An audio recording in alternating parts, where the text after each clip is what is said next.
it showed me that I was always afraid to worship God, and it showed me that it doesn't matter what people think. You're not doing it for the people around you. You're doing it for God. And we got up there, and I saw everybody else was doing it, but I was always scared. I didn't want to do anything. But when we got up there, everybody else they didn't care what people thought. And that just showed me that don't do it for everybody else, just do it for God.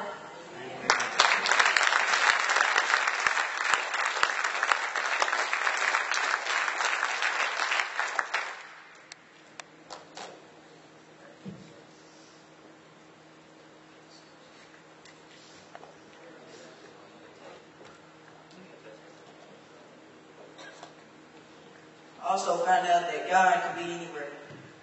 We were sitting, we went out and ate breakfast. Sean woke us up singing. I don't know what he was singing, but he was singing something. And we got up, we went trying to sing, and we went and we ate breakfast. We came back in the room, and we have an hour from 8 to 9 to read our Bible and write down on paper what we have. I don't know where this came from, but Sammy told us to come to the bathroom. And I want y'all to know we had service in the bathroom. Everybody was confessing stuff, telling everybody that if they ever need to talk to anybody, they come. Everybody was saying stuff that they did. It was awesome.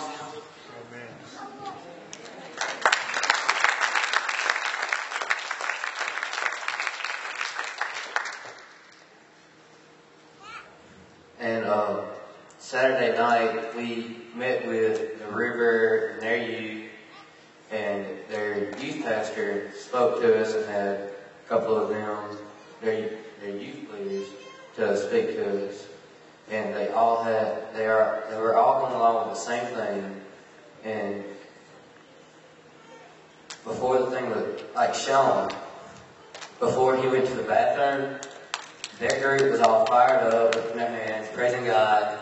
And then by the time he got back, it was like we were just one big youth group, all praising God at the same time.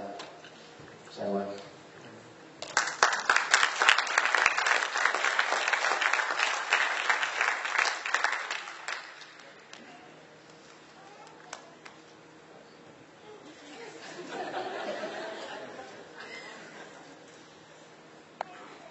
Guys, I'm very proud of them. We didn't have any problems. I don't know about the junior high, but as far as the youth, we didn't have any problems. I didn't hear any crying coming from the junior high. So they weren't crying loud if they were crying. But we had a great time, guys.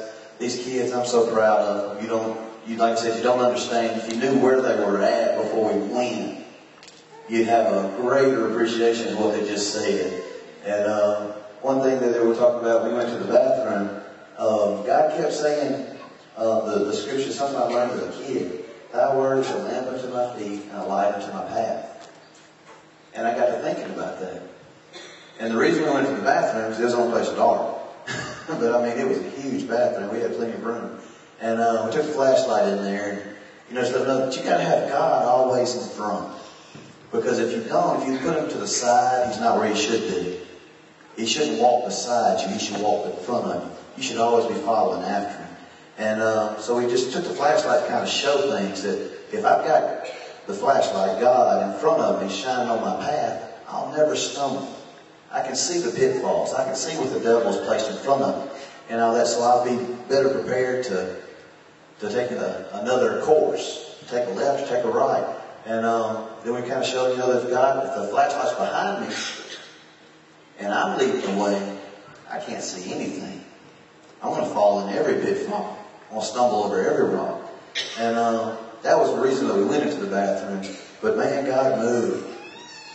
He moved. These kids were supporting one another, confessing to one another, getting things right. And they're a group now. I mean, they're not just individuals, and they're not the old guys and the young guys. They help one another. They're there for each other. If one of these people need to talk, they're going to be there. And it's awesome. I told Brooke Jones, that I loved her being here. Man, I'm so happy that she's doing things with us now and being a part. Dylan Harlan, like I said, man, you blessed me. You blessed me. I appreciate you coming. Come here, Dylan Penner. This guy right here, y'all don't know it. He's the littlest guy in our youth group. This way. Okay? Oh, John, show that big gun, man. This way. There you go. This way. But I'm telling you, spiritually in our group, he's a giant. And if it wasn't for him, man, people like Dylan Harling and a lot of other guys that aren't here with us right now wouldn't be here, wouldn't be at this church. He works his tail off to get people in here.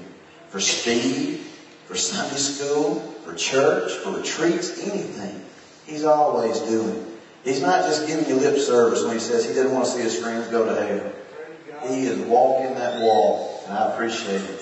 And I just want to give him his props, man, for all of it.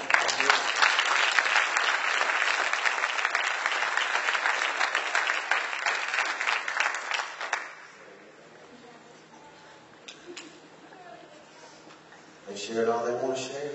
I'm telling you, it was a great retreat. Debbie, Penny, got anything? Brother Sean? Look at him. He's got to now. I hear God praying on to you, get up and do a little kick. You kick him to death. I thank God for his youth. I thank God for the place that he's put me in.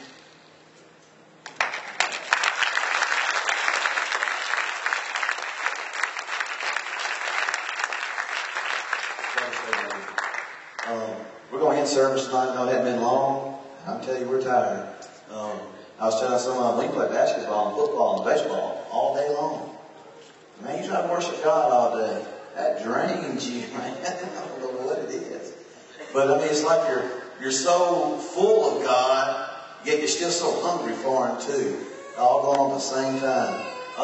But tonight, we don't want to leave here. If you got a need, if you need prayer, we ask you to come. And I'll tell you, it's not just going to be me praying. These kids are going to pray with you. Whatever you have need of. Healing, financial. You just want to get closer to God like these guys have. Whatever you need. If you would just stand with me tonight. And if you have any kind of, they'll play something. Any kind of need. We don't want to have you come here and leave the same way you came in, because you don't have to. We can all be different. And that's what we all should strive to be. We can never be perfect. Never be perfect. We should always be striving to improve and get better. So when you came in Sunday, I don't care if you were the Mother Teresa. When you leave here after service, you should be even closer than when you came in. And so if you need anything,